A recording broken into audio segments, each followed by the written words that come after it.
It understood that when you have a problem, you go to your union. We were told over and over again, the union membership, the union executive committee will take care of all players, past, present, and future. So we went to Las Vegas in June of 2004.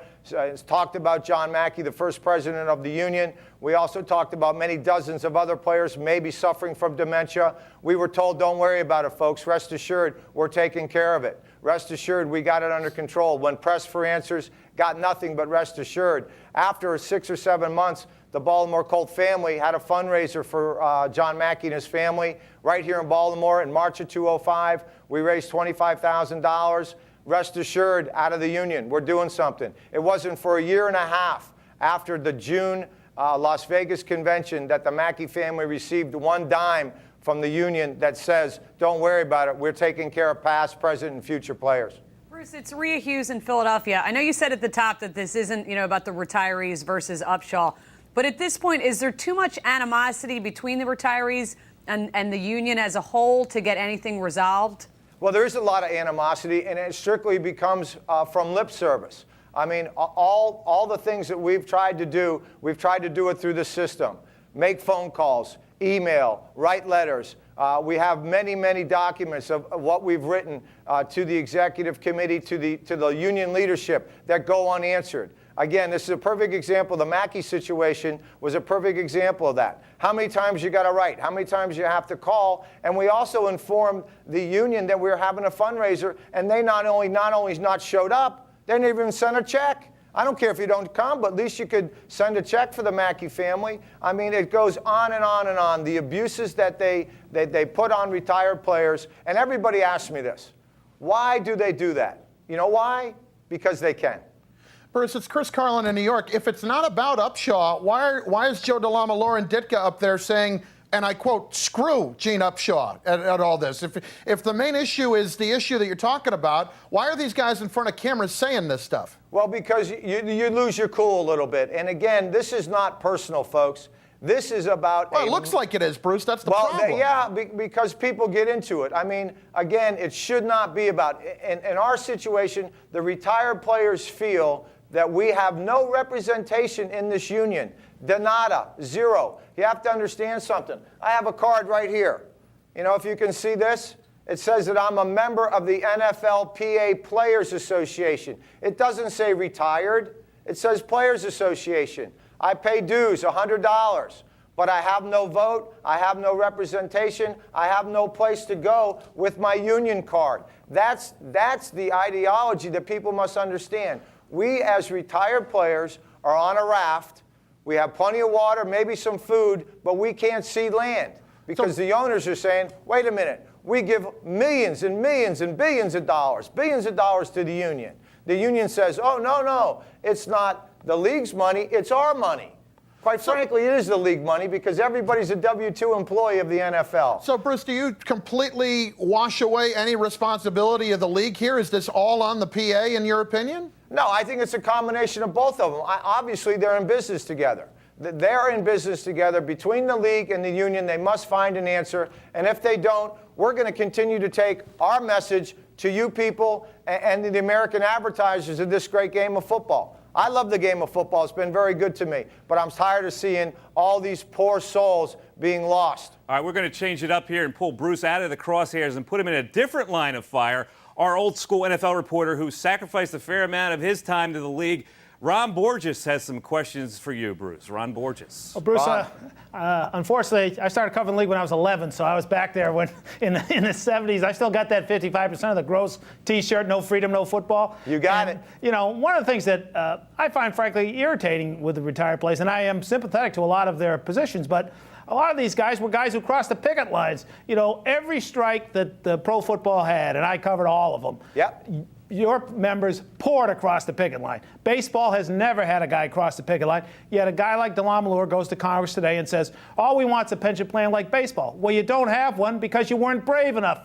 Don't you think and you know what? You're absolutely right. And we blame ourselves for that. We also blame the leadership of the union that we put in charge of it. I mean, we're not divorcing ourselves of the situation whatsoever. The only reason that the football is so successful today is from the courts of America. Every strike, and you're absolutely right. Starting 68, it was 2 days. 68, 74, 82, 87. Every strike that we have retired players has been an absolute disaster. And if it wasn't for the courts of this country, we'd still be paying for our own jocks and still be being asked for $50 for the preseason games. You're right, but things have changed, and we're trying to take care of our own the best we can. Well, one of the problems that I see with the pension situation, because I think personally the disability is really a much bigger issue, and that's really the direction you guys should be headed. But with the pension, and I'll use again DeLamalleur as an example. He said today in Congress, all we want is what baseball has. Well, what baseball has is you can't draw until you're 62. He chose to draw out when he was 45. So for him to be complaining now that he doesn't have a good pension, well, it's his own fault. I just left the Boston Globe and had to make the same decision: draw now and lose 36% of your pension, or wait. And he chose not to wait. And a lot of other guys, as I understand, chose not to wait. And it almost sounds to a lot of people who don't have pensions or your average working stiff that guys want to be on scholarship forever. Well, take yourself back to those times. I mean, you got to get yourself back to those times. Players didn't make a lot of money. I came in the league in 1972. My first year in the league, I made $17,000. By my fifth year in the league, I made $50,000. I was fortunate enough to wait for my pension, yes, but many other players, because of outside activities, not for fault of their own, not because they're going to the track or doing drug or alcohols, they just had other issues and they chose to take their pension early. The baseball at 10 years right now, if you're a 10-year veteran, you get $175,000 a year. That's not even close to a football player's pension. One other thing, bros, why not go after the owners and the league a lot more, and the union? It almost looks like you're eating your own to some degree, and the union less. By which I mean this, and I've put this suggestion out before in the paper. Why aren't you going to these owners and saying, if every team put up $1 million, if the league put up $1 million, and if the union put up $1 million, you're talking about $34 million. If you did that 3 years in a row, you got $102 million. You probably have the problem solved. Well, there's a perfect answer for that. The owners right now are giving away 60% of their gross revenues to the union right now, 60%. That's the owner's money. Then the union is the distributors of the money. Would you like to go back to your paper and say you're giving away 60, but you need to give away 61% to make sure you're taking care of us? The owners are giving plenty of money away. This is a $7.1 billion business that's growing like crazy, and there's thousands of us very successful guys that are okay. We're looking for the hundreds that need some help now, and it's a travesty what's going on, and the league and the union are both at stake here. All right, guys. Bruce, one last thing, though. I think there's the hub of the problem that goes all the way back to, like you said, when it started. You said the owners are given. The owners, I don't care if it's newspapers or football teams, they give you nothing.